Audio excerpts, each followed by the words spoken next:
I, Malak the Maleficent, have seen fit to sponsor this pitiful podcast myself. As you know, Malak the Maleficent, who is me, is the most powerful, excellent and handsome wizard in all the land.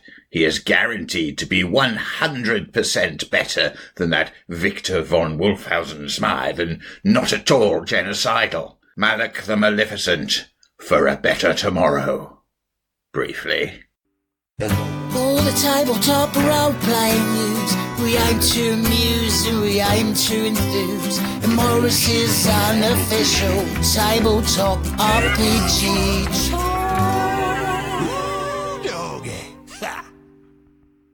Hello, and welcome to Morrus's unofficial tabletop RPG talk. I am Russ, aka Morrus, or Morrus, aka Russ. Apparently we are now the Wizards of Pod, and with me this week is... Peter Coffey from the Southampton Guild of Roleplayers. Again, delighted as ever to be here, and even more ecstatic, exalted even, to hear that you finally embraced the way of having an excellent name for a podcast. Wizards of Pod in the house. Yeah, the podcast is not called Wizards of Pod. It wasn't called Wizards of Pod. You said it twice now. No take backs. But wait. No. I agree that we are the Wizards of Pod, but the podcast, we are the Wizards of Pod who appear on the podcast that is called Morrus's unofficial tabletop RPG talk. You got to think about it this way, Peter. Franchising. So that way, if you have spin-off podcasts that aren't Morrus's unofficial tabletop RPG talk, like all this Morrus's unofficial puppy talk and all the other shows that we've had pitched over the year and change. Okay, that sounds good. Okay, so listeners might be wondering who this ghostly voice in the background is. It seems unlikely, I'll be honest. Yeah, they probably know me by now. Hello, I am Darryl. I am the engineer for Morrus's unofficial tabletop RPG talk. I'm also a columnist for Ian World. I do the weekly news update. I also did the review of Shadowrun's 6th World Core Rulebook edition that came out last week, which is what I'm here to talk about. Fantastic. And also, are you a Wizard of Pod? No, I'm more of a bard, I think. Yeah. A bard of Pod. I'm a bard who can't sing on key anyway. Yeah, he's been barred from so many places. Mm-hmm. Oh dear. Shall we do some RPG news? Oh, do RPG news? I suppose we could. Go on then. Revolutionary, I know. Let's push that boat all the way out. Let's talk... I mean, is there anything to talk about RPGs? Like, everyone's playing Dungeons and Dragons. There's pretty much no other games in existence. And that's basically the news, yeah. Sorted. Alright, well, that's it. Good stuff, everyone. We can go home. Unless there's something appeared on the newscast somewhere. Well, there is some news, but there's not masses of news this week. Yeah, it was kind of slow this week. Yeah. Oh. There was a thing came out about Gary Gygax and Dave Arneson, who are generally credited as the co-creators of D&D, and there was a sort of documentary that came out. It was called Secrets of Blackmoor: The True History of Dungeons and Dragons, and along with it, Kotaku, the website, sort of puffed it with an article entitled "Dungeons and Deceptions." The first D&D players push back on the legend of Gary Gygax. And this was basically based on an interview with Rob Kuntz. Okay. Rob Kuntz obviously being one of those very, very early players. And it was the very, very shocking tale that has never been told before, except for all the times it's been told before. It's I think what they're pushing back for is the mainstream media idea of Gary Gygax created Dungeons and Dragons, which the history is, of course, a little bit more complicated. And I actually did a video on. It was one of my first ones that I did when I started doing the history videos, where it was this mix of bouncing back and forth between Gary Gygax and Dave Arneson and just the general wargaming community in the Midwest. And it kind of like bits and pieces got added on as it went.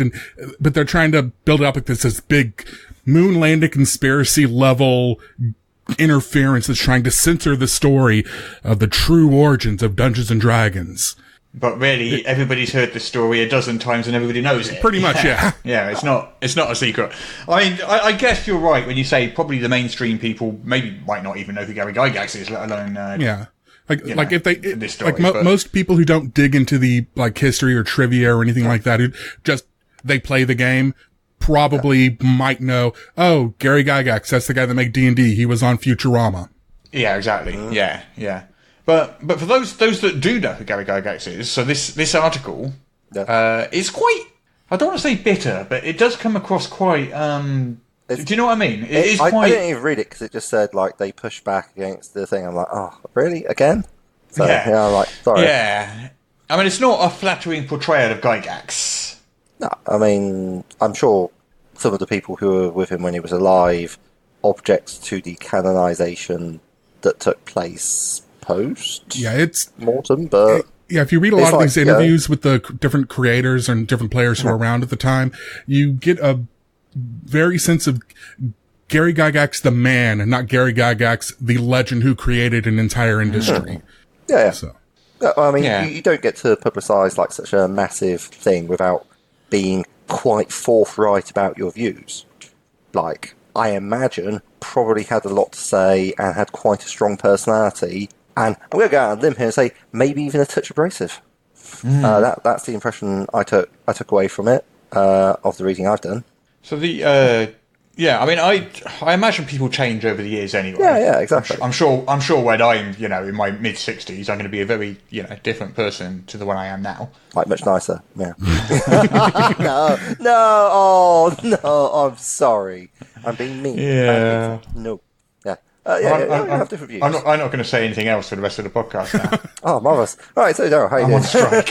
I'm doing well. I've been reading a bunch of Shadowrun stuff, so... So Paizo have previewed the Hobgoblin ancestry. Oh, exciting! Which is coming in I think it's the one of the Lost Omens source books coming up. January. Lost Omen character guide. Omens World Guide. Lost Omens World Guide. Oh, super. Oh no, is it? It's the Hobgoblins in the character guide, and that's in October. Okay. Right. Good to know. So what do we know about Hobgoblins? We know that they're an uncommon ancestry. Yep. We know that they get 8 hit points from their ancestry. Mm-hmm. They're medium. They have a speed of 25 feet. They can speak Common and Goblin, plus any additional languages. They have incredible endurance and physical discipline, an ability boost to Constitution, an ability boost in Intelligence, and a free ability boost to put in any score, but a ability floor to Wisdom. Interesting. Well, that's quite an interesting take on, because normally goblinoids and so forth are not generally regarded as suitable for PCs. Well, Hobgoblins have always been quite sort of military. Yeah. Very regimented, militaristic. Yeah. I also love the article title, the blog post, if they posted this on Paizo.com. All we're saying is give peace a chance. And then it goes on to describe one of the feats you can get, which is Elfbane Hobgoblin. Yes. Good choice. Which is to resist elf magic, which is basically you just get a saving throw against any magical effects. You get a +1 bonus to the saving throw and a +2 if it's arcane. Mm-hmm. How exciting. So I'm not sure what makes that specifically elf magic, but... Just the elves do it. From a Hobgoblin point of view, probably, the description doesn't mention elf magic, you're right, does it? Well, it's the ability is called resist elf magic, but the actual description itself doesn't say it. In the thing above, some Hobgoblins retain ancestral resistance to magic, which they refer to as elf magic. Yes. So Hobgoblins call all magic elf magic. Apparently. Truly. The lore is deep and intense. Okay. What else have we got in the news? Let's have a look. We have the cover of Pathfinder 2E's Bestiary 2. Oh, okay, yes. Right. Sorry. To clarify. Bestiary 2. We reviewed that last week. Yes. Has he finally gone? Yeah, that did make posting some things a little bit confusing, considering we had just covered the Bestiary 1 in the last week's podcast. I was officiating that. Yeah. And then I went to do the covers. I'm like, Bestiary 2 cover. I'm like, wait a minute. They're now revealing the cover for a book that's already... Oh, wait, no, Bestiary 2. So they're coming out... It looks like they're going to come out with these pretty rapidly at this point. If they're coming out with the Bestiary 2 this already. This is April, so that'll be 8 months after the launch of the first set of books. It's still a pretty quick turnaround for a sequel to the Bestiary, I think. Yeah. I mean, Paizo always does it faster than Wizards of the Coast, though, don't you? Yeah. This is closer to like the D&D 4E's release schedule in terms of how quickly they're churning those out, but I guess that is what Paizo's always done. Well, they've got a 4-year delay to sort themselves out. Oh, well, this is quite an interesting cover. You have sort of I think it looks like some sort of eldritch dragon composed of glowing luminescent green light. Crystal? Or a crystal dragon. Crystal, maybe? Possibly a Draco Lich. I'm hearing what you're saying with the crystal, but like there seems to be like bits of it flying around. I'm not getting the proper angularity from it, and I can actually see through its lower jaw. So I'm going to go with composed magic, but I'm prepared to be wrong. And sort of around the side, we've got some, I don't know, golem-looking little chaps. That's the best way I've got to describe them. It's like if Gollum was wearing if Gollum had a white-haired comb over, this is what he'd look like, basically. That is a very good description of this image, yes. Yeah. And then at the center, you've got a Snake Man priest who looks like a snake with arms and legs. I mean, I don't mean like a humanoid. It looks like a snake that is humanoid-sized that has spindly arms and legs, almost like a salamander. Not that humanoid. No, exactly, and we can't see how they're connected to the body because it's wearing a robe. I think for all concerned, that's probably for the best. Yeah. So and we should have said it's set underground in some sort of like dark cavern. So clearly, you've just opened the door and you're like, oh.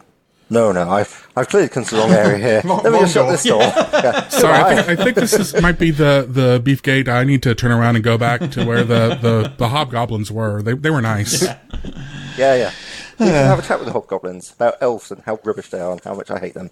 Yes, that seems like a good thing. Yeah, it's going to be out in April, 320 pages. It's going to have some expansions to the monsters that were in the first Bestiary, as well as brand new monsters, and there's going to be over 350 monsters total in the book. Nice. And here's what I find interesting. They're doing, for the Bestiary 2, they're still doing regular and limited edition covers. So they're still going to have a faux leather edition for the Bestiary 2. Usually they kind of stop doing that once they get past the core 3 books. Yeah. Okay. Well, they clearly recognise that there's this massive market of collectors out there who are really into that sort of thing. So fair play. Especially if I've already got the core rulebook and the Bestiary in leather, I'm going to make sure I'm getting everything in that if they're going to release them. Oh, wouldn't you? Absolutely. If I was to get things bound in leather, then yes, I would. But I'm too cheap. Like a small bird. Yeah, and for the vegans out there, it is faux leather. It's not real leather they're using. Oh, marvellous. Well, that does make it better. Yes, there you go. Leatherette. So, did you know that it is time to vote for your favourite D&D monster? Is it? It is. Oh, is this a thing you've started? Yes, it's a poll on EN World. Oh, yeah, where I asked people to nominate monsters for about 2 weeks. Okay. And then I took all the nominees and put them in a big poll, and people are now voting on their favourite D&D monster. And then I reckon we can kind of reveal, maybe next week, what the top 10 D&D monsters are. Oh, that'd be exciting. Oh, I think the monster I'd most like to see in a game is probably a Beholder. Beholder's doing very well. Mm-hmm. Yeah, I've never seen a Beholder in a game. Yes. Oh, marvellous. I voted Death Knight, Beholder, and Mind Flayer. That's a hell of a multi-class creature, I can't say. What would you call that? Bad times, man. Bad times. Run away! A TPK in waiting. Yeah, absolutely. It's like this Death Knight with this Mind Flayer as a head. So it's a Mind Flayer Beholder mount. Death Knight armor. Yes, now we're talking. So it can fly, and it's like, oh, crikey. Someone has to design this monster. That's almost as bad as like the most scary idea I've seen in quite some time, which is basically giants, like storm giants, and they're using lobotomized beholders as anti-magic lanterns. Okay. Yeah, I'm like, wow, you people spend way too much time thinking about D&D. It's awesome, but that's what? Yeah, I like it. Yeah, so who's currently leading on the poll? Oh, I just closed it. Mind Flayer is currently leading with 42.3%. Yeah, Mind Flayer's in the lead, followed by Beholder with 33%. And then we've got Red Dragon, Lich... Which was my vote. Yeah, strong Red choices. Dragon and Lich are kind of tied. Who are people's least favourite monsters? The least favourite at the moment is... Boneyard. Well, they got nominated, so they're not the least favourite. No. But the least favourite on this list, we've got two monsters currently vying for the bottom position. Oh. The Boneyard and I don't know how you pronounce it, the Chasme. Chasme. Chasme. Something like that. Okay.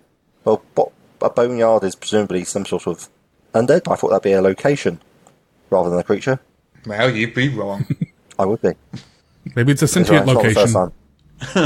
Ooh, comes alive, tries to eat your face. Nom.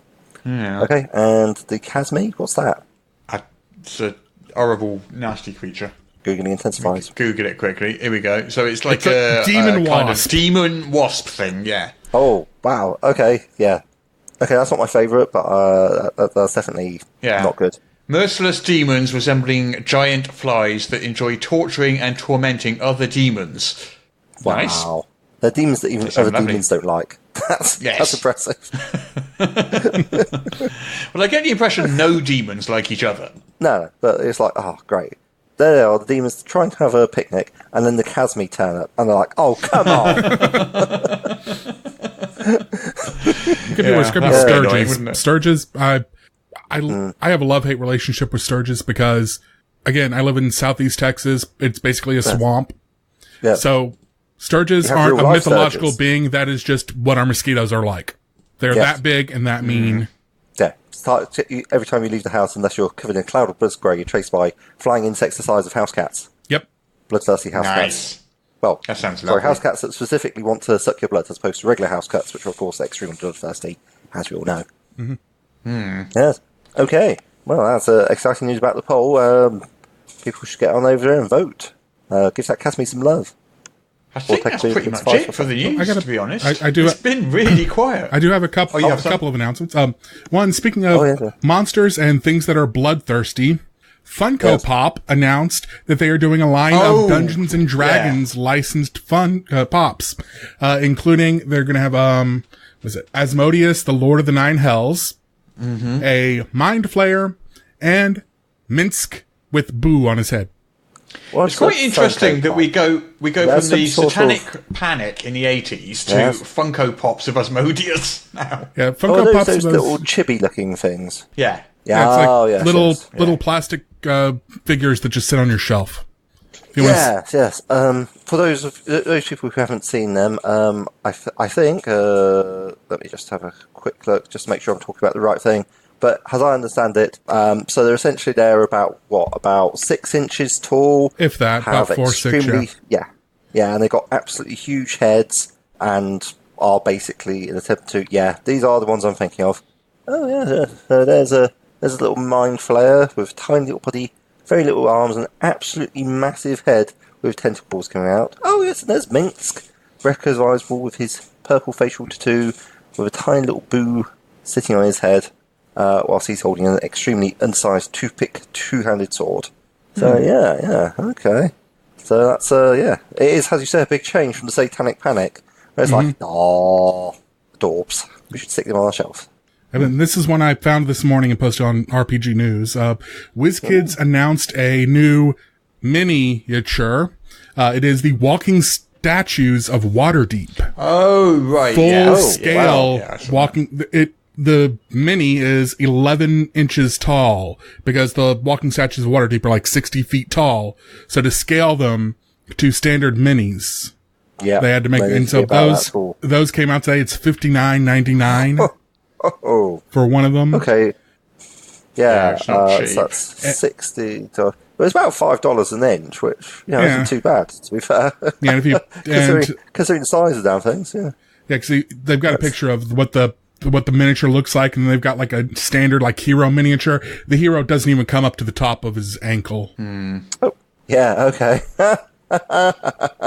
So there's an elephant mini, and it's just about knee height. Yep. That's a saddled war elephant, no less. Yep. It's got the howdah on top and everything, and you've got like a very yellow-looking beholder menacing a hero, and that would definitely give that shin a good savaging. Whereas what's that? A storm giant? I believe so. Yeah. That's coming up to about, just be glad is all I'm saying, is that you're not stood next to one of these these statues of Waterdeep on the tube train or something, because you would not be in a comfortable. Just be glad it's not standing in front of you at a concert. That's all I'm saying. Yeah, like or sitting in front of you in the cinema. Oh yeah, that'd be worse, wouldn't it?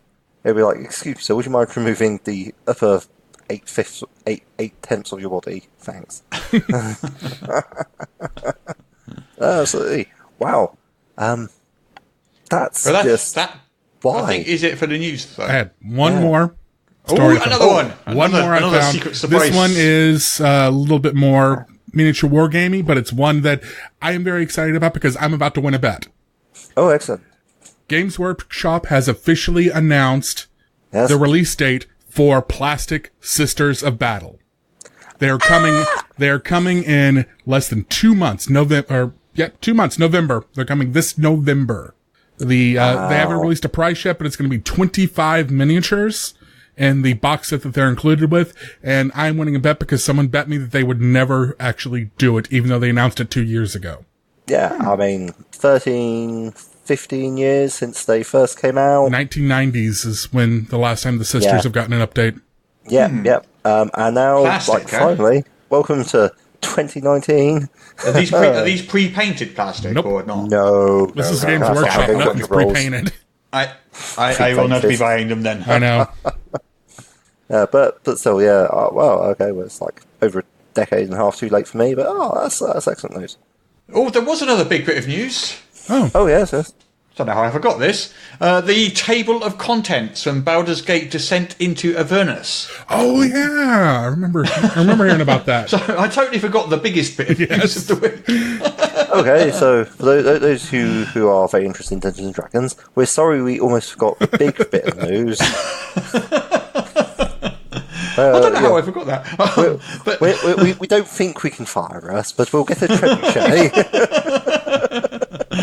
I'm pretty sure I can launch him over 300 metres. Well, you've got the whole table of contents here. So we got, right at the beginning, we got a pronunciation guide and about the adventure. Then Chapter 1 is A Tale of Two Cities. Yes. Chapter 2, El Turel Has Fallen. Chapter 3 is Avernus. Chapter 4 is Sword of Zariel. Chapter 5 is Escape from Avernus. Then we've got a Baldur's Gate Gazetteer, and then a bunch of appendices even, including stat blocks and all that sort of stuff, and maps and all the usual sort of stuff that you find in the back of one of these books. Exciting. Yeah, it's exciting. There's also the first 2 pages have been posted. Oh, and it looks like it's coming with 2 poster maps. Yeah, that will be good. Because we reviewed one of those maps on one of the earlier podcasts, where essentially they just said, hey, artist, draw us hell. How about that? I'm assuming one of those is one of these. Yeah, I think it's Player's Map of Avernus is that one. Yep, and there's one for El Turel. Yeah. There we go. That was quite an interesting looking one. Had a certain Hieronymus Bosch look about it to my eye, but yeah. I'm quite interested in this one. Yeah. Descent into Avernus, that would be good. And that's coming out, later this year? September 17th. So not that long. Oh, not that far 2 off. weeks. Yeah. Okay. 2 weeks. Eberron is the one that's coming out November 19th. Oh, we will be ready to weigh that when it comes out. Poised, yes. Yeah. I should probably have finished my second Eberron campaign by then, which I'm looking forward to. Jolly good. Yeah. Okay, so what? Have we finished the news already? Yes, we have finished the news. Exciting times, in which case we should probably get on and do... It's time to play our favourite game. It's time to play the game. Our favourite game in all the world. Guess the Kickstarter from just the name. Let's play our favourite game in all the world. The game where I read out the name of a Kickstarter and you try and guess what it is from just the name. Woohoo! Who would like to go first? I'll go first. All right then. It's traditional. Okay, Okay, Peter, what is Yes. Grim Hollow? Ooh, Grim Hollow. Grim Hollow. It, to me, sounds a bit like Creepy Hollow, so I'm going to throw out some thoughts here. I'm hoping that there is a touch of Headless Horseman going on. It's definitely going to be involved with folk tales. I'm hoping especially for sort of with an American folktale twist, such as it is. So yeah, American folktale twist, and probably made for 5th edition Dungeons and Dragons. Not bad at all. Except, I actually know what this one is. Oh, okay, yeah. No, almost spot on. It's an Australian Kickstarter. Oh, wow, amazing. But it is a D&D 5th edition sourcebook. Yes. Designed to create a grim, dark fantasy tabletop roleplay setting for the 5th edition of the world's greatest role-playing game. So, this one, it contains two things. It contains a world called Essaris, yes. which is a bleak and dangerous world. Mm-hmm. And also it's a toolkit for building your own sort of dark fantasy world, with world-building tools and 5e rule variants and monsters and all this sort of stuff that you could plug into a 5e, grim, dark world, I guess. I mean, good. Well, I do enjoy grim sleeve, that one. I do enjoy venturing in grim dark worlds, because venturing in ones where it's all fluffy and light, that sounds less appealing to me. I mean, are you really venturing at that point? Which I guess is why I've never run Tales of Equestria. But I really should at some point. It's doing really well, this one as well. Oh, fantastic. So in Australian dollars, Australian dollars, it has done 136,000 Australian dollars. I think the Australian dollar isn't too far off the American dollar. I'm not sure. It's £75,000 apparently. That's a nice chunk of change. And it's got 4 days to go. Okay, so that'll probably be like a day, maybe. So Thursday the 5th of September, I think, would be the end date. Saturday the 7th of September. Okay. That's not 4 days away, is it? That's not 4 days at all. Why is Kickstarter telling me it's 4 days to go when it's clearly not 6 days? Anyway, so if you're listening to this for Saturday 6th of September and you fancy getting in with some Australian-based Grimdark, then get yourselves over to Grim Hollow on Kickstarter. Grim Hollow, yes. Yeah. And I'm going to give you 17 points out of 20 for that. Oh, that's an actual score. Oh, crap. Yeah. You're in trouble now, Darryl. I'm in trouble. Oh, you're in trouble, yeah. Well, here we go then, Darryl. Can you pull it out? Right, are you ready? I was ready. This one is called... I believe in you. Ready. I believe in you, Darryl. You can do this. Come on. Yeah. I'd like it. Do. Never knows best. I'm going to say this is a role-playing game that is based on an anime series, but not licensed, but based on an anime series called FLCL, or Furry Curry.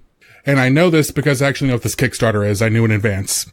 I already knew what this one was. I was going to cover it in last week's column, so that's kind of cheating on that one.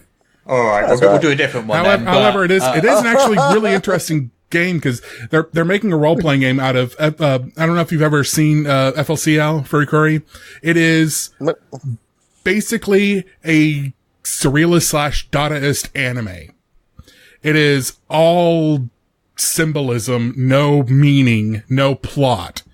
It is a fever dream of a 6-episode OAV, and it's done by Gygax, so the animation is just amazing. And it's a really cool system, and it's got the soundtrack to the anime is from a band called The Pillows, which is basically the very 1960s Beatles sounding Japanese rock band. Well, I'll read how it describes itself. It describes itself as teens transform into robots to combat absurd creatures embodying their own inner turmoil and societal expectations. That is about as close as you're going to get to a plot to Furry Curry. Yeah. Okay, that's a brutally harsh one, Russ. But we'll have to do a different one, because he knew what it was. Yeah. So let's go with this one. This one is called Broken.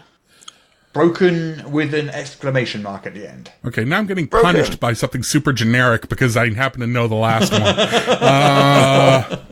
Oh. I got nothing, so I'm going to take a wild guess on it. I'm going to say it is a kind of gritty deconstruction of the standard fantasy setting where it's kind of like the video game The Darkest Dungeon, where you actually go into the psychology of what it would be like to delve into these dangerous situations and face these monsters, some of which are almost Lovecraftian style, drive you insane creatures, and really goes into how that would break you and change you and make you a different person, as opposed to just the standard kick in the door and kill the monster. How many, we know this is, it has X hit points and X. Yeah. I'd actually take a completely different tack on that one. I would say it's almost like a card game again, except what you're trying to do is you're trying to find like the most ridiculous wombo combo of characters and things. Just so someone says, that's broken, in a character creation sense. I don't know. It's hard. Wow. Russ. Darryl, you're completely right. You got it spot on. That's exactly what it is. You're f***ing kidding me. Yeah, I am. Okay. Oh no, troll face. It's okay. Oh, but get this. This really was difficult, to be fair. Right, what this is, I'm going to read the description to you. It's one of these break Kickstarter things. Yes. And it says, we're creating a role-playing game. Yeah. A game designed based on choices our backers vote for. Backers will decide the game mechanic, genre, and races. Wow, that is meta as hell. I am angry I didn't think of this first. I'm really angry I didn't think of this first. Okay. Right. Well, it's got 9 days to go. It's done $401 of a $15,000 goal, so I'm not sure it's gonna make it. I'm not as disappointed I didn't think of it first now. Yeah. That is a really good idea, though. It's a shame it doesn't look like it's gonna work, but it's interesting. Yeah, it's very much designed by committee, though, isn't it? Yeah. Democracy, designed by democracy, which I don't know how that. The result would be interesting. It may not be playable, but it'd be interesting. This seems. I think that's what Break Kickstarter is for, though, isn't it? That's what the whole idea of Break Kickstarter is. It seems almost weird and wacky, almost things. like a performance art or like an art piece as opposed to an actual game. If you look at it that way, it looks really interesting. I think I'm going to be following this one along because I am actually really interested. It's going to be interesting to see what happens. It's got 401 $1 pledges, is what it has. Well, people were like, "This is so crazy, it just might work." And they're like, $15,000 is fairly chunky for something like that. So yeah. Is it done by anyone we know of? It is by W.S. Quinton. I don't know that person. Some guy. Yeah, I begin to see why they're having trouble getting their Kickstarter off the ground. But so I think I have to declare Peter the winner of our favourite game in all the world. Yeah, I believe so. Aww. Congratulations. Well done, Peter. Well played, Darryl. Well played. I knew you had it in you. I thought you had some very hard ones set, Darryl. So. that last one was really, really hard. Yeah, to be fair.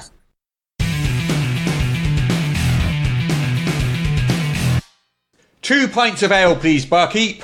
Coming right up, sir. 4 copper each, if you please. Here's a gold. Keep the change. Oh. It's good to be relaxing in a warm tavern after that epic battle with the nine-eyed Sparrow of Despair. Man, his minions! So many minions. Yep. Good treasure hoard, though. Nothing better than killing something and taking its stuff, right? Too right! You know, I once considered being a farmhand. Do you know what they get paid? Farmhands? No, 1,000 gold a week. You are so out of touch with the modern economy. Well, it must be at least 100 a day. I mean, I picked up 250 gold just from that rat seller last month. Not even close, my friend. Well, all right then. Well, on the low end, maybe 50 gold pieces a day? I mean, that's almost poverty wages. The cost of one healing potion, like the smallest healing potion. You know, the one you use for minor dragon bites and the like. Set your mind blown. Prepare to be flabbergasted. A farmhand makes a paltry 2 silver pieces a day. Wait, what? Seriously? I was looking in the player's handbook. Look here. Unskilled workers, 2 silver pieces per day. That can't be right. Look, that's just 2 pieces of cheese, or 1 below average meal, or a single pitcher of wine. He'd have to save all his wages for 6 months to buy 1 minor healing potion. What if he gets a minor dragon bite? I know. Look, what did we make from that goblin raid yesterday? You remember those short Hereford goblins of Hobbiton we made short work of?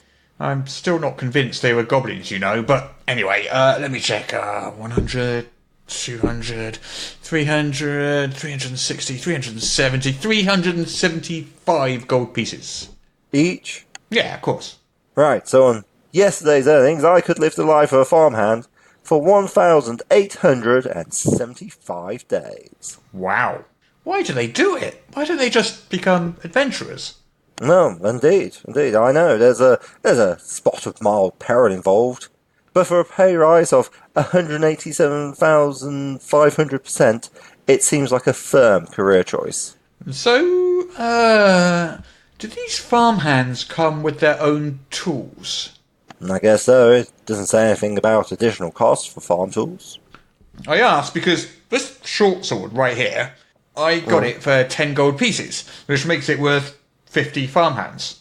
What of it? Well, on a value for money basis, taking 50 brawny, scythe-wielding farmhands into the kobold warren of sneakiness sounds a much better proposition than 1 measly short sword. I see what you mean, yes. Maybe we've been going about this all wrong.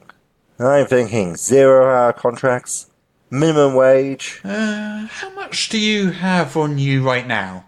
Well, it's been a lean month. I bought myself a new suit of plate armour for the cost of 7,500 farmhands. They threw in a free longsword worth 75 farmhands. Sweet deal, eh? Nice. So, how much does that leave you? Oh, that puts me down to about 9,000 gold pieces, which, as you know, for a 6th level fighter like me, is a little under par. Certainly in 3E rules, 9,000 gold is expected worth of a 5th level character.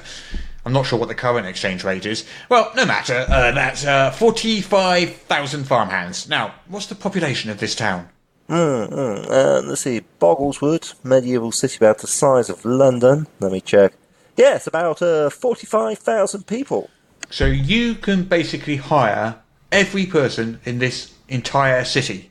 Oh, well, yes. I suppose I never really thought about it. Perhaps we could raise an army. Well, mercenaries cost about the same as farmhands, but professional soldiers cost a bit more. Let's see. Yeah, 10 silver per day. That's quite steep. But that means I can still afford 18,000 soldiers. Hang on. Do you want another drink? Barkeep? Yes, sir? Another gallon of ale for the table, if you please. Coming right up, sir. It'll be 1 farmhand, please. I only have gold on me. Here's a gold. Keep the change. That's mighty generous of you, sir. Now I can afford that extension to the stables I have always dreamed of. So, what's this lightsaber worth?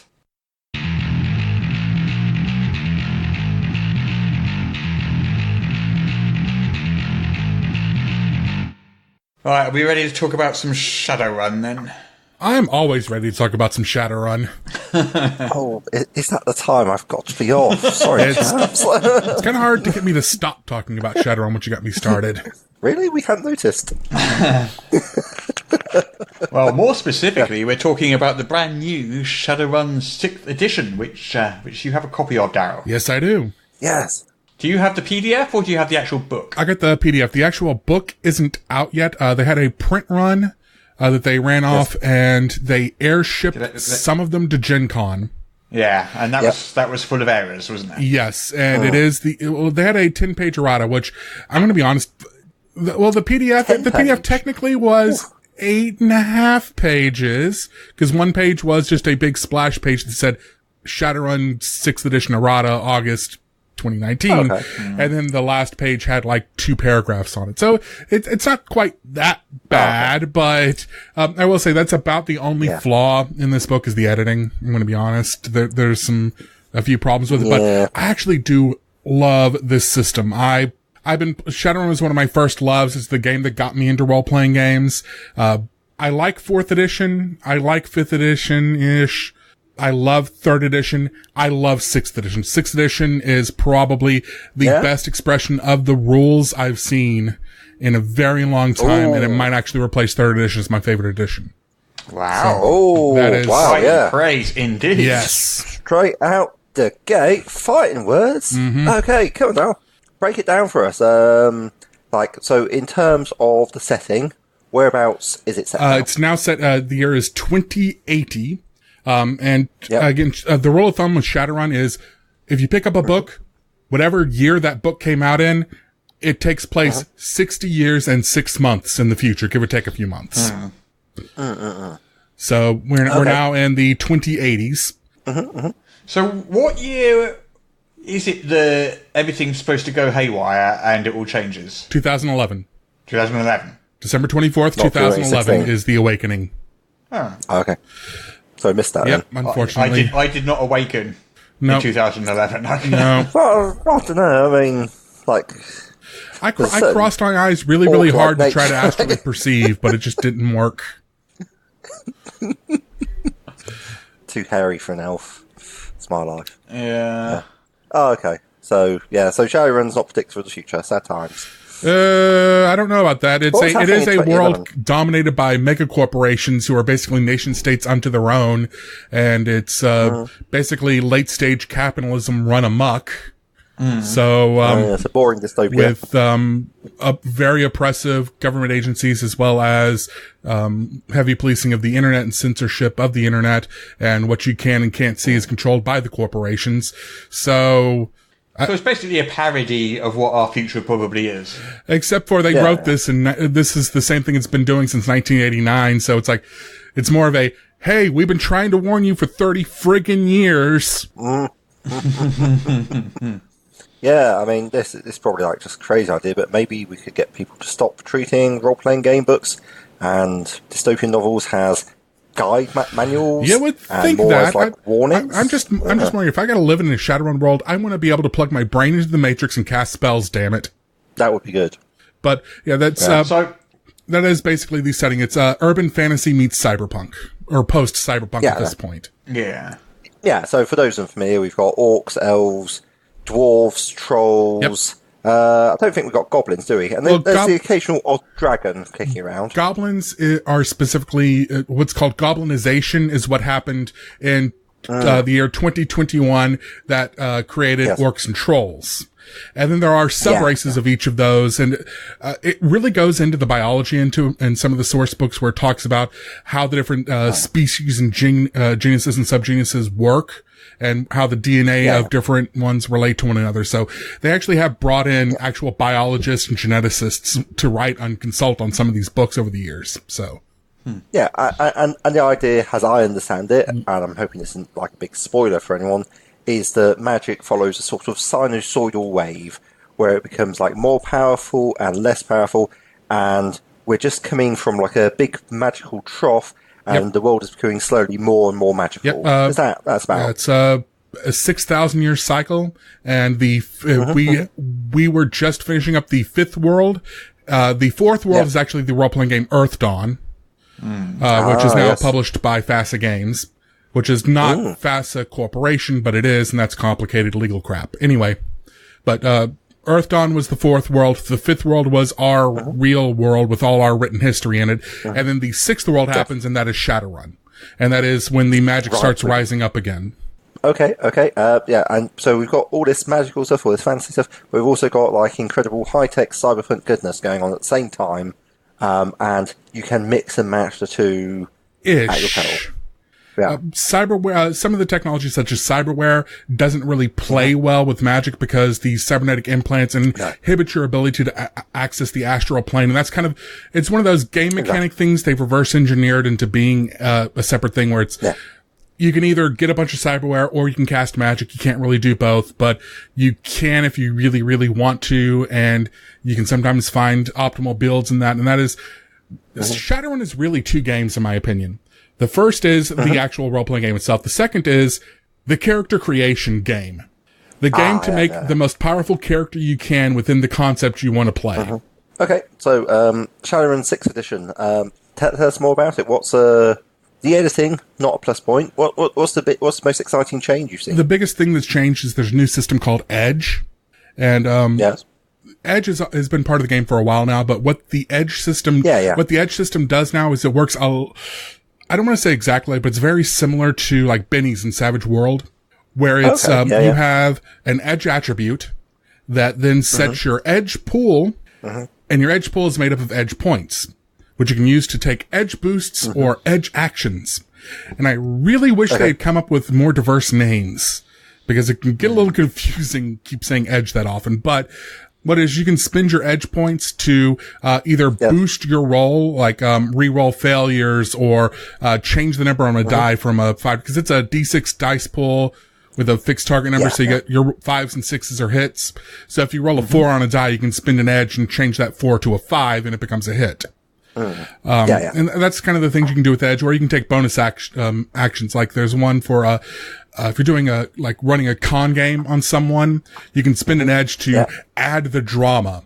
And what is, you just put in such a performance that people on the street are just like, oh my god, you poor thing, here, take some Nuyen. And they'll give you I think it's like 250 Nuyen or something like that if you spin the edge on it, depending on, or it's like 50 Nuyen per hit or something like that. But something like that. But edge basically is a way to make stuff do cool stuff. And they've actually set it up in a really cool way that makes it almost like falls into a rhythm where, when you're playing Savage Worlds, there's a tendency you kind of want to hoard your bennies until you get to the big boss fight. And then you start spinning all over the place. In Shadowrun, your edge pool is capped at 7, and you can only earn 2 edge points per turn, but you're usually probably going to earn 1 or 2 edge points depending on how your character is built and what you're doing, and especially if you know your character well enough, you're going to fight to get those edge points. And so you're constantly going to be earning and spending the edge points, which it turns into a rhythm, and there's so many different things you can do with it, and you can only use 1 edge boost or 1 edge action per round. So you're going to kind of want to mix it up too. So, so it makes a really interesting system that adds a lot of dynamics to the game without adding that much more complexity. And this system actually replaced a lot of the, +1, -1 syndrome is what I've called it. You see it in a lot of games where it's like, okay, this modifier gives me +1, and this one gives me +2, this one gives me -1, and then this one gives me -2, and then +1 for this, and then -3 for that, and then you're there for 5 minutes calculating out what ends up a +2 bonus anyway. So the edge has really usurped a lot of that. Okay, so it sort of takes, it's sort of like almost like the advantage, disadvantage, or it feels that same kind of, it doesn't work the same way, but it does fill that same kind of function where it's the edge system kind of sucks up a lot of those little fiddly modifiers. It takes out some of the granularity, but it does improve speed of play, is what I'm hearing. Is that? Yes, and you do have a lot of options, and there are like I don't want to say class specific, because it is a classless role-playing system. Not classless, but there are no character classes. It's not some, you don't build to a character class, but there are certain professions that you can. And like if you're a decker in the Matrix, there are specific edge actions you can take only in the Matrix. If you're a magician, there are specific ones specifically for casting spells or summoning spirits or doing magical things. There are ones, if you're a social person, there are specific social edge benefits and everything. So if you're in the middle, and encounters aren't just combat encounters. It can be you trying to fast talk the guard is an encounter. And so all those edge stuff applies to that conversation just the same way. And it really sucks up and simplifies the system without taking away a lot of the depth of the system, because there is still a lot of depth. There's still a lot of lots of choices, tactics, lots of choices to make that are meaningful choices. Right. And you still have those meaningful choices which everyone wants in their game, but it's like taking away some of the bookkeeping and the accounting that you need to keep. Yeah, that has always been one of the intimidating factors of Shadowrun. Shadowrun has always been a little bit heavier on the crunchy side of the system. Things. Okay, so if you were a new GM coming to this book, does it give you advice on how to run the book? in the book? Does it tell you this is how you run Shadowrun? Or is it still a bit more general? It does give you a little bit of advice, but it's only about 3 pages. Right. And this is why I say this is a rulebook that's written for the modern age. Because if you're a brand new player to a game, you're going to basically kind of skim over the rulebook. You're going to read the rulebook, but you're not going to expect to figure out the rules necessarily from the rulebook. When you're looking for examples of play, what's the first thing you're going to do if you're 19, 20, early 20 something like that player? You're going to go on YouTube. You're going to go on Twitch. You're going to go on a podcast and watch an example of play. So it does make sense that it doesn't have a lot of game mastering advice because there are a lot of Shadowrun podcasts out there that run games. There are a lot of Shadowrun Twitch channels. Okay, so is that advice that gives you in the book, or is that just like something that people would expect to pick up for That's themselves? something you probably would know on your own. They don't talk about it much in the book. But one of the design philosophies for this book was Shadowrun 5th edition was almost 500 pages. Shadowrun 4th edition was almost 400 pages. But 3rd, 2nd, and 3rd edition were closer to like 350 to 280 pages. They were trying to get down to 300 pages again, which is, I think, where a lot of the examples of play and things like that got cut in editing. But when I say the editing has problems, is that there are a few issues where it looks like stuff got cut out and didn't get put back where they were supposed to. Well, that's not bad for a game that's contained in one book, though. Yeah. If you think, take D&D, for the same material, you're talking 2 books. Oh, absolutely. 3. I take it, the Bestiary, would that be That's about the 3 equivalent of the Monster 20 Manual? Is that pages. in that core book as well? Yeah, there are some critters in there. There's some NPCs in there. Shadowrun's never really been much about the different monsters per se. Yeah, Because it's not really a dungeon crawly kind of find monsters sort of game, but they do have magical beasts in the game, and they do have a selection of stats for critters in the book. They've got the NPCs in the book. There's only about 3 pages of game master advice, but a lot of tables that are easily referenced for game masters, including one of the functions of the game is a glitch. A glitch happens when you roll dice. You roll, say you roll 6 dice. If 3 of them come up as 1s, you have a glitch. Half or more of your dice or 1s, you have a glitch. It's a fumble, basically. You can succeed or you can fail, but it's something went wrong. And they have a 2-page table of different ideas for what could go wrong. Like, aside from just like, oh, your gun jams again. Just other different ideas you can do for what happens when someone rolls a glitch, which that will happen more than once in a session, in my experience. Yeah. What's the Like sort the of size Maxine of dice Fulton. pools you're rolling now? Because Shadowrun's kind of famous for its big dice pools. Is it still? Does Is it still? There's a bucket of D6 still required. not That's what as bad as it was in the past. It's still, you're still going to be, a little bucket. it depends on how good you are at that character optimization, but you're typically not, like, if you're optimizing your character and character creation, you might be rolling like 14, 16 dice. Most people are going to be rolling about like 8 to 10 dice in their character's main thing. But you might be able to climb it up even more. You're not going to see the 30, 40, 50. I had a character who out of character creation had a 60 dice pull in one roll in 3rd edition. Wow. That starts being a bit. Yeah. I think when you're rolling 60 dice, I turn to phone apps. I did not. I actually customized dice. I painted out the pips on the dice. At least you don't have to add them all together in Shadowrun, though. Yeah, the only time you add dice... That would take... Imagine adding 60 dice together. There's one situation where you add dice together, and that is your initiative dice, and your initiative is capped at 5d6. No one's getting a 5d6. You're going to get, at most, 3d6 for most characters. Yeah. Okay. Everything else is just, you're just looking at the numbers. Like, how many 5s did I get? How many 6s did I get? And how many 1s did I get? Okay. I remember 5th Ed Shadowrun, which is my personal experience with it. It had like a lot of different ways to cap the dice pool, none of which I personally felt were very well explained. Like the equipment capped it, your character capped it. That was a mechanic in 5th edition called limits. Limits meant that it didn't cap your dice pool, it capped the number of hits you could use.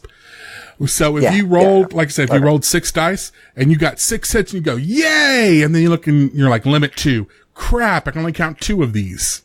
And it's kind of a disappointing thing. So, in Shadowrun 6th edition, limits are gone. No more limits. Okay. If you roll 6 hits, you have 6 hits. There is no more artificial cap on the number of hits you can count. So what's your overall sort of impression of this edition then? Like I said, my overall impression is I really, really like. I think if they had let it have another 20 pages and had one more pass on the editing, it would have been one of the best core rulebooks ever. But because of just those little nitpicking flaws, where some of them are kind of important things, like it doesn't tell you what your essence score starts out as, which is kind of important because essence is what you subtract to as you get cyberware. Your essence goes down. Yeah. So you kind of need to know that starts at 6. 0? 0 is dead. So you kind of need to know that your essence starts at 6. You don't have to spend points on it or anything. That's an important thing to know. And the book just doesn't tell you. But there are a lot of things you have to kind of reverse engineer from the rules or from the archetypes. And if it weren't for that, this would be great because I absolutely love the rules changes they've made. Everything feels a lot fresher. It feels a lot faster, and it still feels like Shadowrun. Because Shadowrun does have a narrative based version. It's called Shadowrun Anarchy, which one thing I like about the rulebook, it points out on the second page or so, yes, Shadowrun Anarchy exists. Yes, we're still supporting it. It's not going away just because we made a new edition of the main game. Yeah. So, but it's a lot closer to like Fate in terms of its rules complexity. It's a very, very narrative driven game and very player narrative driven game compared to Shadowrun. This feels more like a modern role playing game in terms of how complex it is and how much you can do with it, without having to learn multiple different subsystems. Like, decking works pretty much the same way as casting a spell, which works pretty much the same way as firing a gun, which works pretty much the same way as fast talking a guard. It all uses the same main system, and there may be like 1 or 2 minor subsystem. Like, you have to roll drain when you cast a spell. You have to calculate your Overwatch score when you do decking. That's about the only big difference anymore. So you got a casting, you got a core mechanic essentially, which cuts down the amount of overhead that the GM has to learn, which is obviously going to be... And everything pretty much follows the same pattern. Where what are you trying to do? Okay, what skill plus attribute makes up your dice pool to try to do this? Does anyone earn edge based on their gear, or does someone have like a distinct advantage over the other person? Roll your dice. Determine the effect. That's pretty much all there is, and all the subsystems use these same rules. So there's no more of the the decker is going to start hacking the system. The GM and the decker is going to stay here. We're going to run to the convenience store and grab some snacks and some beer. So we'll be back in half an hour, long before you guys are finished. That's done. That's done. Right, so that was actually something I was saying to my wife about, because we've both been very keen players of the Shadowrun computer game, and the computer game, like, Harebrained Schemes, is really fun. You've got multiple turns of your decker going through the matrix, doing stuff, getting things done, and then it flips you back, and you're like, oh yeah, I'm in the middle of a gunfight. How about that? So they've taken that out. Not so much taking it out, but they've made the system so that they work together, and they've reduced, when you used to have to try to hack a device, depending on which edition you had to do, you would have to make like 3 to 5 checks to see if you could take over this device. Like, I have to jack into the system, they have to log in, then I have to verify, then do this, then do this, then do this. Then I can get the file that I came in here to steal in the first place that I was hired for. Then I have to do this, and this to cover my tracks, and now I can log out. They've simplified that down to like 2 or 3 things. So instead of having to roll for, it's like, it's about a third as many dice rolls to do anything in the Matrix as it used to be. So there's no more of this, the decker's going to do his thing, let's go get pizza. Okay, pwn the box, steal the files, cover your tracks, and gone. Pretty much. Which sounds... That's pretty much what I'd hope for, really. No, I mean, obviously, there's a lot to be said for, like, a lot of deep granularity, but I think that has been one of the things which makes it, because you sort of have to run 2 games at the same time. Deckers getting their own mini. And I'm going to say right now, I play Deckers. That's what I like to play in a game. I love playing Deckers. I've been playing Deckers since 2nd edition, when you had to do the dungeon crawl decks where you had the graph paper where you mapped out the entire network scheme. Okay. Like it was like real life networking stuff you had to do, as opposed to the more Hollywood hacking. Now you just hack the firewalls and download the encryption and enhance and log out before they can link lock you and stick you in the matrix and hit you with that black ice, man. But nice. I love the art in this one. I was flicking through it just now on my screen, and it is bloody gorgeous. Yes, there's a lot of great art in that game. One thing I like is they've gone for a lot more of the dynamic was, but one thing, they've really unified the style more than any other edition. Every other edition has been a little bit more kind of a hodgepodge. Like they would go to different artists with very different styles of artwork. So you get some, even when they had, it was just black and white line art, you'd have some people who would do more, less detailed work, and then you have someone who would sit there and draw in every single bead of sweat and line of everything, every single crinkle of the eye. So you'd have some that were super detailed and some that were less detailed, more stylized. And the art style never felt really that unified. And this one, no, everything looks like it is from the same book. Tell you what, the job of an art director is one of those unsung heroes, because it can be really hard to find someone. If you've got sort of like 100 pieces of art in a book, it can be really hard to find one artist that can do all 100 pieces of art for you. Yeah. So what you end up having to do is either doing that thing where you've got a whole bunch of different art styles and it's a bit of a mishmash and it's kind of a bit jarring from time to time, or you've got a really hard job of finding artists that complement each other, and that's where the skill comes in for an art director, I think. Oh, yeah. That would be really hard. Yeah, and then there's my favorite piece of art is probably not necessarily the most impressive art-wise, but it's this banner they had that goes across the top of 2 pages that's basically just the Renner team hanging out in their apartment. I used it as one of the banners in my, when I posted my review on Ian World. But what is impressive about this is the number of Easter eggs for the 30 years of Shadowrun lore they managed to cram into this one image. Like, there is not a single piece of this particular piece of art that doesn't have something that calls back to something else, some other source book, some other novel. They even have the little figurines on the shelves from Shadowrun Duels. Shadowrun Duels was a failed attempt from WizKids to make a HeroClix for Shadowrun, except they used action figure scale figures. So it was like these 6-inch tall action figures trying to do HeroClix. Oh, goodness. Yeah.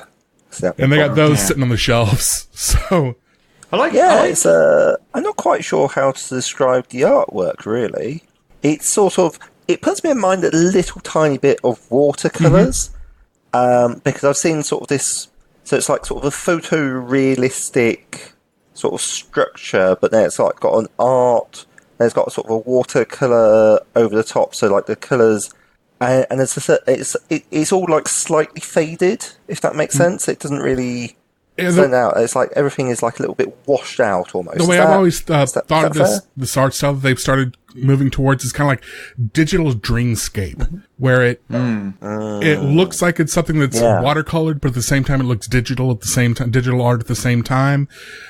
And it manages to pull out both the best aspects of both. Like you get the feel of movement and that you get from like a watercolor, while at the same time you still have the energy of a digital painting, the brightness. Yeah, you still got like some of the softness as well. I mean, Shadowrun's always been very distinctive in its art style. Just like having a look through, they've got some lovely pieces. It does help they had Larry Elmore doing their covers for first edition for a long time, so... like on the Edge... They've got somebody who's clearly need to spend... On the page where they're talking about Edge, they've got someone who's clearly need to spend it. They're busy falling off I'm guessing, a skyscraper. And there's a certain amount of panicked reaching for what I'm going to guess is some sort of grappling gun. Yep. And that's like... Yeah, you need to spend extra.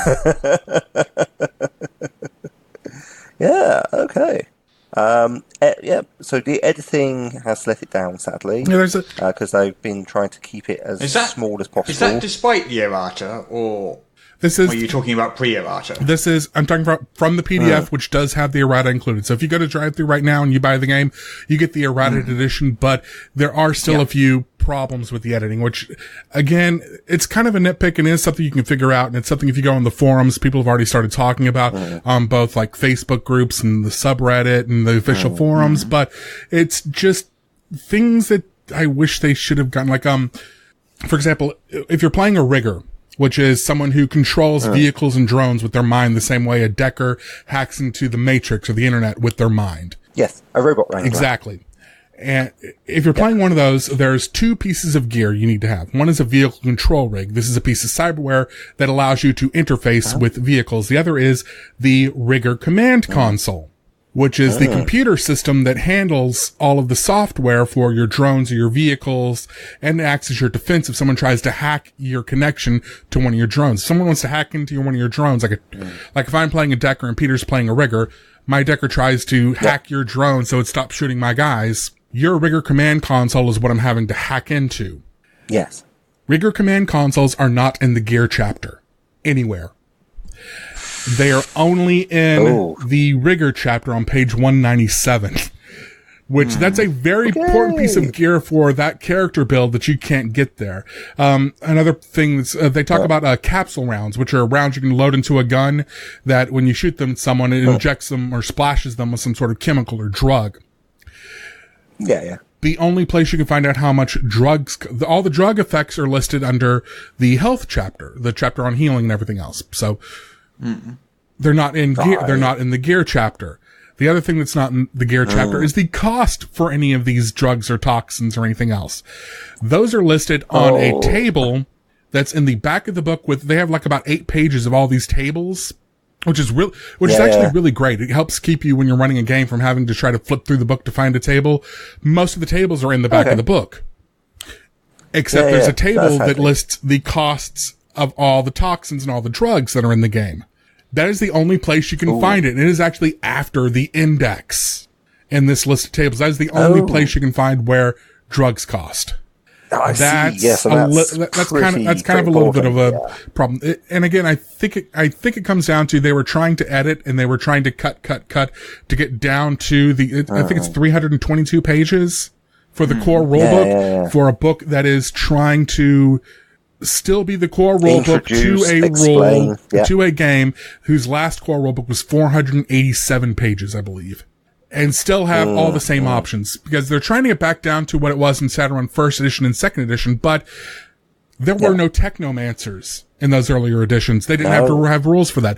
The rules for initiation were in further source books. They have to cram a lot more into this. At the same time, they're trying to reduce page count. I think that's where where it suffers a little bit. They're cutting out a little bit too much. It makes it a little too hard to grok in some cases. And it is a minor flaw, but I think that overall it's not as big of a hurdle as it seems like it would be, because so many of the systems, like I said, are very, very similar. So once you learn how to do one thing in the game, you're not relearning an entire new system to do something else. You're going to learn. Exactly. I mean, that's just kind of standard with games these days, though, isn't it? Yeah. That's what you expect from a game. It's what you would expect from a game, unless you're a Shadowrun player.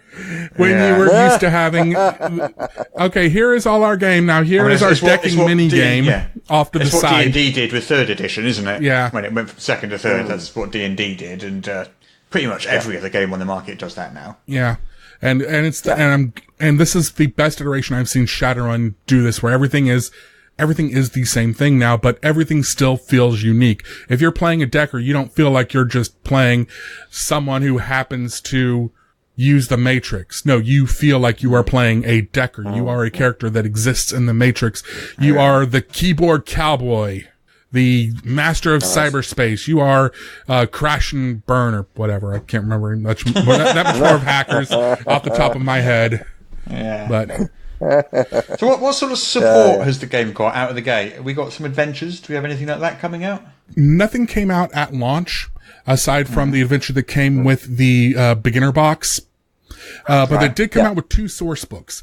And one of them was actually a mistake. It wasn't meant to be a 6th edition source book. One book is called No Future. Okay. No Future. This is actually one of my favorite Shadowrun books I've read in a long time. No Future is the media and culture source book. This was supposed to come out as basically the last 5th edition book. But because of printing delays, it got delayed so much that they said, listen, there's not that much actual hard rules in this game. Let's convert it all to 6th edition. And when the hardback comes out, it'll be one of the first 6th edition books. So one of the launch books is actually a in-universe world book that is about the TV shows, the music, the sports, the news media, rock bands, how to play a rocker character. Stuff like that is in this book that's all about the culture, and it really immerses you in the world because, like most of the Shadowrun source books, it's written first person by characters in the Shadowrun book. It's a lot like the way our modern internet works. I wrote this post about Shadowrun, and then I posted it on Ian World, and then people commented on it. Now imagine it's 2080. I would be writing about Neil the Orc Barbarian role-playing game, and then people would come in and comment on that, and then would end up in a source book like this. And that is what this book is. And it is actually a joy to read because it's very well written and it's fun to read. It's like reading a comment section where everyone's comments actually have something to say and not trolling. They're constructive in some way. Exactly. But it also... It's like a strange point where below the bottom half of the internet is actually fun to read. And it actually draws you into the world because it makes the Shadowrun world feel like a real world that people live in. Because what are we if we are not our pop culture in this day and age?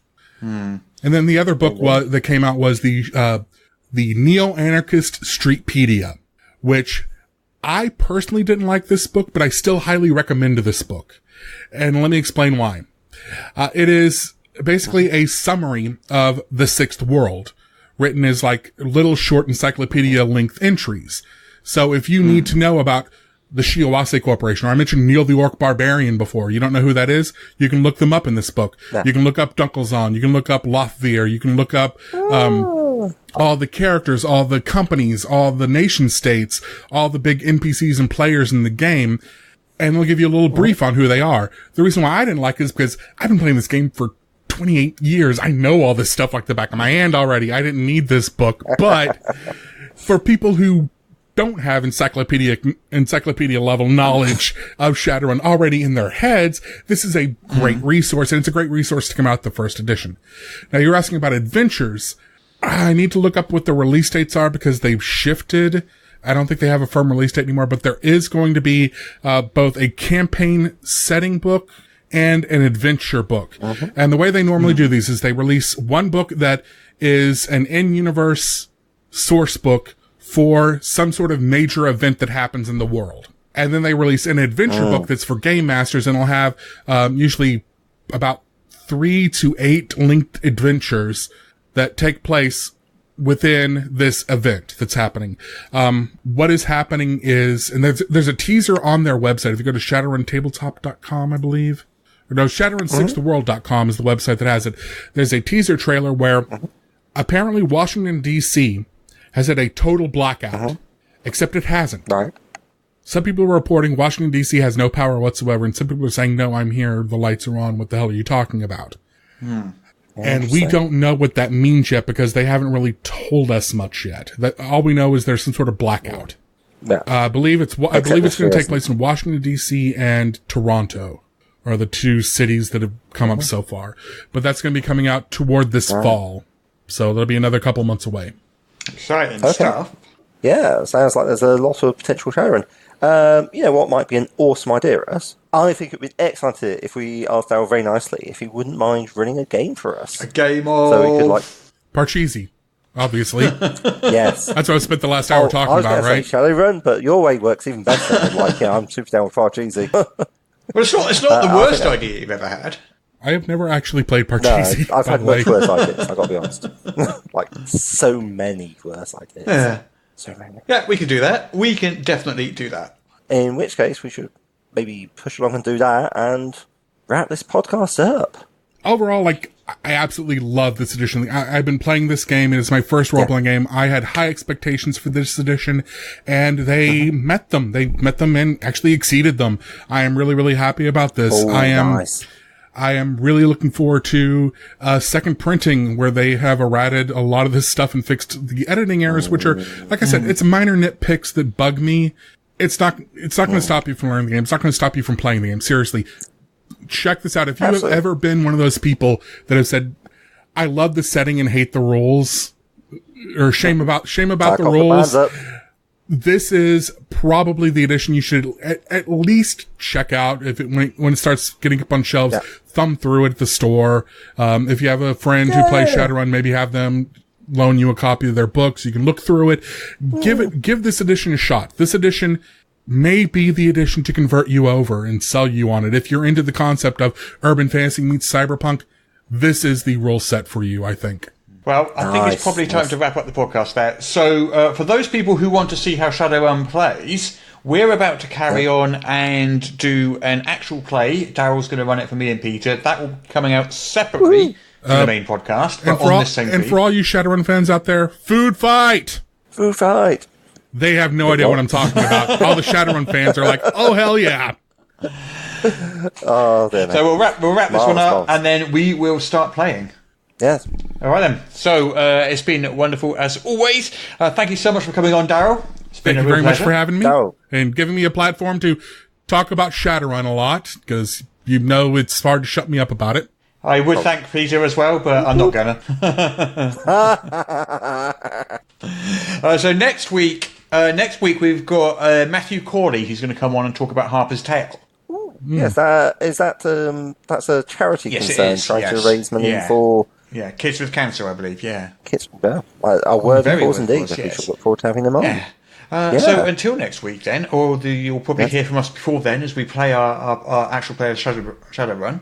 Yes. But until next week's main podcast, thanks for listening. It's goodbye from me, Russ. And it's goodbye from me, Peter Coffey, from the Southampton Guild Roleplayers. And it's goodbye from me, Darryl Mott, from Ian World and Gamers Tavern, which you can find at gamerstavernshow.com. Bye. Bye. Bye.